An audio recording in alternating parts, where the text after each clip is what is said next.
parole, corps, fécondité, il y a un ordre dans l'amour, et ce qui explique aussi le fait de se préserver avant le mariage, hein, l'invitation à la chasteté, qui est continence, telle que le voit l'Église, avant le mariage. La chasteté, vous faites bien la différence avec la continence, hein. La chasteté, c'est une juste distance par rapport au corps de l'autre. Toute votre vie, toute personne est invitée à une chasteté, à une maîtrise de lui-même. L'autre n'est pas la manière de satisfaire toutes ses pulsions, tous ses fantasmes, etc. Non, l'autre, je suis respectueux. Mais quand, en tout cas, tel que conçoit l'Église le mariage, de dire, ben voilà, le fait d'être,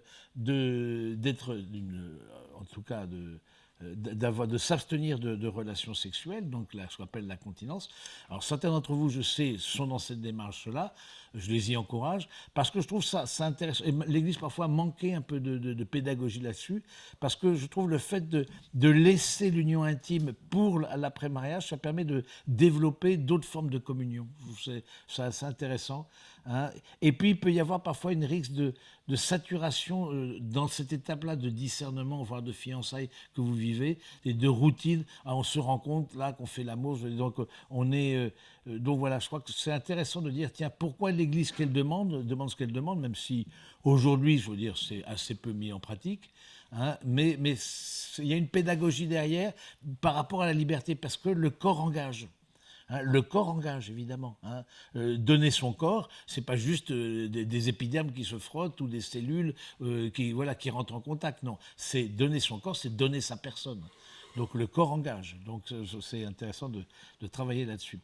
Ensuite, par rapport au corps et au discernement, c'est important aussi de travailler sur les blessures liées au corps.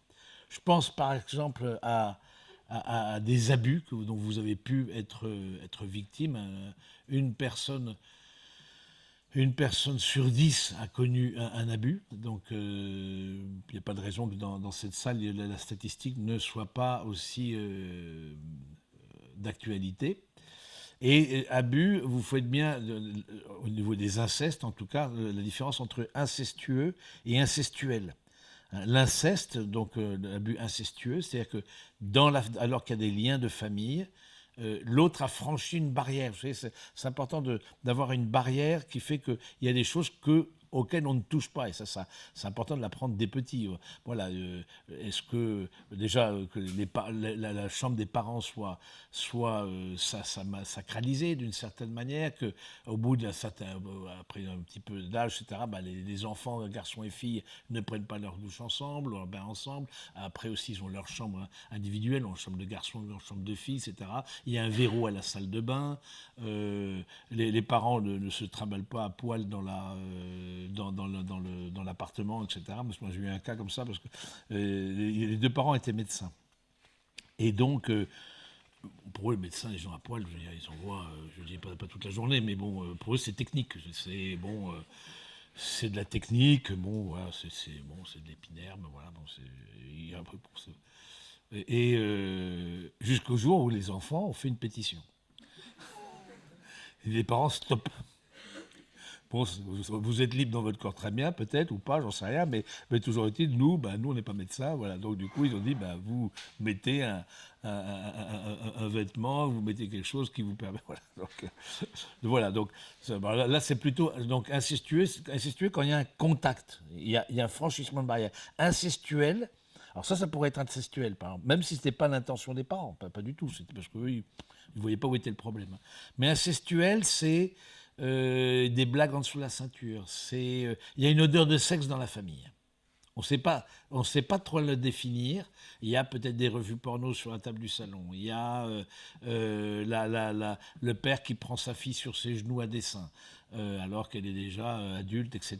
Donc tout ça qui fait que on sent qu'il n'y a pas des limites claires. Parce que je pense avec ces questions d'abus, c'est la question de la limite. Notre corps a besoin d'être protégé. Et donc, on a besoin d'un espace, même physique, où on se sent en sécurité. Donc, c'est important que si vous avez été blessé au niveau de ces abus, ou que ce soit incestueux ou incestuel, vous puissiez le partager à l'autre. Ça, c'est quelque chose qui fait partie du discernement. Parce que, évidemment, c'est quelque chose qui a un impact forcément dans ce qui va être votre vie de couple après. Donc, parce qu'il peut y avoir une sorte d'hypervigilance, il peut y avoir une sorte de blocage par rapport à la relation sexuelle. Je ne monterai jamais seul avec un homme que je ne connais pas dans un ascenseur, etc. etc. Par exemple, voilà, c'est des... Et si vous-même, alors cas plus délicat, vous avez été agresseur, alors ce qui est 1 sur 10, il y a bien des agresseurs aussi, eh bien, évidemment, c'est important de le dire. C'est important de le dire. Je me rappelle, c'était pas tout à fait un agresseur parce que c'est un peu compliqué. On doit signaler les signalements qui sont faits, etc. Là, bon, entre vous, vous n'êtes pas tenu au signalement, mais un garçon, il me disait, moi, mon fantasme, c'est les petites filles. Ok. Et bon, il disait avec ça, il s'était marié, etc. Il n'est jamais passé à l'acte. Une chose, c'est on peut avoir des fantasmes de faire l'amour en groupe, de faire etc. On ne sait rien. Les fantasmes, c'est une chose. Dans la tête, c'est l'imagination. Autre chose, quand on franchit le seuil de l'épiderme et on touche au corps de l'autre. Alors évidemment, la fille, elle disait ça, elle était à côté, elle dit ben, j'espère qu'on n'aura pas de petite fille. Déjà, ils n'avaient pas encore d'enfants. Mais voilà, je crois que c'est important de dire, en tout cas, si vous avez. Ça ne fait pas partie du jardin secret. Si, en tout cas, vous avez passé la barre du... Vous avez eu des gestes inappropriés. Hein. Ou aussi, je trouve que ça peut être, si vous avez eu déjà des relations sexuelles, moi j'interroge toujours, est-ce qu'il y en a des relations que vous regrettez? Vous dites, tiens, ça m'a rien apporté. Ça m'a rien apporté.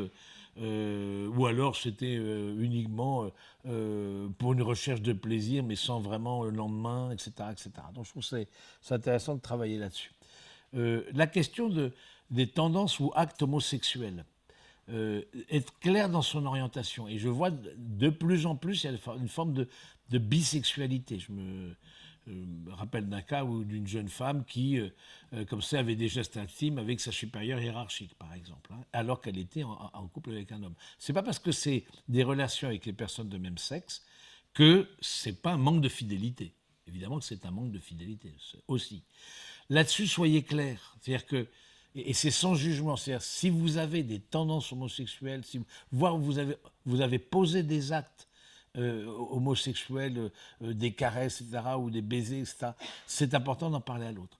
Je me souviens d'un couple que j'ai accompagné, mais très vite arrêté, parce que lui m'a dit, ben voilà, moi je suis homosexuel, il avait des rapports sexuels avec un homme plus âgé, etc. Bon. Et il se préparait au mariage. Je lui ai dit, non, sois clair.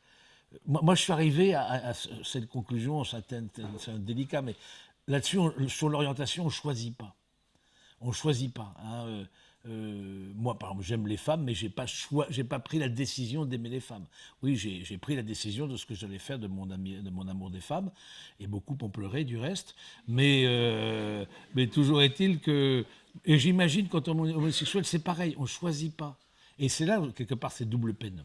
Et ce qui m'a conforté dans cette analyse-là, c'est que j'ai regardé une petite vidéo où il y avait des personnes homosexuelles assez célèbres qui témoignaient. Je dis, si on avait pu choisir, on aurait été hétéro. C'est 15 fois plus simple. Et ça, je peux que comprendre ça. Donc, si vous avez, c'est pas clair dans votre tête, ou si vous avez posé des actes, etc., border, vous devez en parler.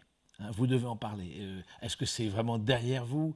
Ou est-ce que, je me rappelle ce couple, là, où ce garçon qui avait eu et qui se prépare au mariage, etc., la famille, fer de lance de la manif pour tous dans sa région, etc., 9 enfants, il est impossible de dire un truc, c'est impossible de dire. Et là, j'ai appris il y a peu de temps qu'il est marié. Mais il est toujours homosexuel, c'est évident.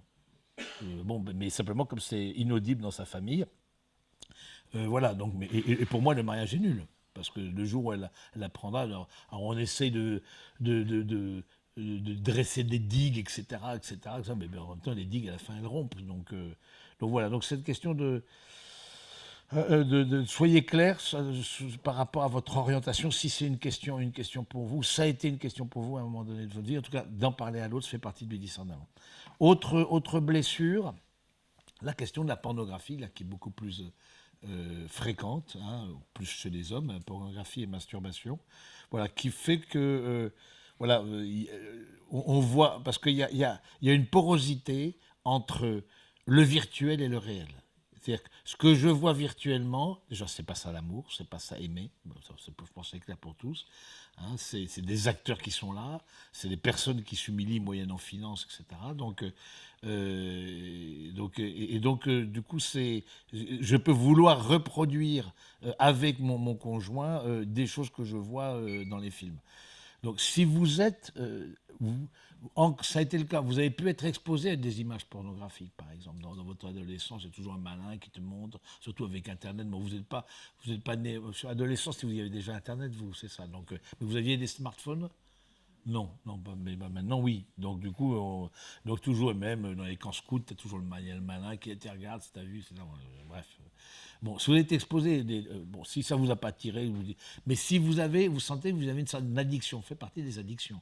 De même, je ne vais pas parler des addictions à l'alcool, des addictions à la drogue, etc. Bon, ça c'est important d'en parler. Mais on peut en sortir. Je pense que c'est important de sortir de ça. Moi, je trouve la question de l'addiction à la pornographie, c'est plus l'expression d'une solitude. Hein, d'une solitude qui fait que, voilà. Mais évidemment, je me souviens comme ça, ce jeune couple qui, tout juste marié, etc. Elle se réveille au milieu de la nuit, lui, il n'est pas dans le lit, bon, elle voit la lumière dans le salon, il dit, bon, boire un verre, elle est aux toilettes, j'en sais rien, bon. Machinalement, elle se réveille, etc., elle va voir. Et, si tu veux, l'ordinateur qu'utilise le garçon, quand tu rentres dans le salon, en fait, tu vois l'écran et lui est dos à la porte. C'est-à-dire que quand elle rentre, bingo. Le type en train de mater du porno en se faisant du bien, quoi. Même pas un nom de mariage. C'est pas le mariage qui va résoudre une addiction. Porno, alcool, drogue, ça n'a rien à voir. C'est un travail sur soi-même, c'est un travail avec des addictologues, etc. Donc, comment vous voulez que le couple retourne? T'as un qui dit, je suis un gros porc, etc. L'autre, la fille, je donne pas ce qu'il faut à mon mari. Donc, tout le monde est dans la culpabilité. Et puis les choses de sexe, à qui t'en parle? Ta belle-mère? Non, peut-être pas. Donc, voilà, donc, il y a une grande solitude dans les questions de sexe. C'est pas facile, tu parles à la bonne copine, non, mais du coup, le couple s'enferme seul, il y a une solitude, là aussi, à deux, et comment gérer, alors que partie de la solution est d'aller voir un professionnel, d'aller consulter, etc., de dire, je suis dans cette addiction, et je veux est-ce qu'on veut en sortir? Ça, c'est capital pour celui qui est dans le déni. Oh non, c'est de temps en temps, non. Tu te réveilles à 3 heures du mat, tu laisses ta femme dans le lit conjugal, tu vas mater du porno. Non, c'est pas de temps en temps. Il y a eu beaucoup d'actes de volonté qui ont mené à cette réalité. Donc voilà. Donc alors je recommande un certain nombre de parcours. Je vous enverrai un texte après le week-end, avec des ouvrages aussi à Thérèse Argot, peut-être certains d'entre vous, qui est une sexologue, qui propose un parcours pour sortir justement de l'addiction, etc., donc de la pornographie. Un autre point lié au discernement par rapport au corps, c'est des éducations culpabilisantes liées au corps, et qui fait que une chose, c'est la maîtrise de soi, autre chose, c'est de voir la réalité sexuelle comme mauvaise. Hein, et donc qui entraîne peut-être même l'absence de désir. Hein, une chose, c'est la continence, de se réserver pour le mariage. Autre chose, c'est l'absence de désir de l'autre. Ça, même si vous vivez ce temps de respect pour que le mariage soit un avant et un après, posez-vous la question, est-ce que je désire, quand je rencontre des couples comme ça, est-ce que vous avez le désir de l'autre? Est-ce que vous êtes dans votre chair, vous avez identifié un désir de vous unir à l'autre, même si aujourd'hui vous ne voulez pas passer à l'acte, etc. Donc, parce que c'est aussi l'occasion, je trouve, cette maîtrise de soi. Pour après, c'est une pédagogie pour après le mariage. Il y a aussi des moments, l'autre ne sera pas disponible, j'aurai aussi à être maître de mon désir. Donc, mais maître de son désir, c'est pas absence de désir, c'est pas blocage. Hein, donc ça c'est important. Alors j'ai terminé de parler donc, sur la question des roses, donc juste un point qui me paraît important. Dans les accompagnements que vous aurez, la question de la sexualité ne sera pas abordée, parce que c'est trop clivant, et il y a beaucoup d'autres choses à aborder. Donc ce ne sera abordé que si vous-même, vous apportez ça dans l'accompagnement. Si vous dites, nous ou moi, je rencontre une difficulté, voici. Mais sinon, on ne vous posera pas de questions sur cet aspect-là.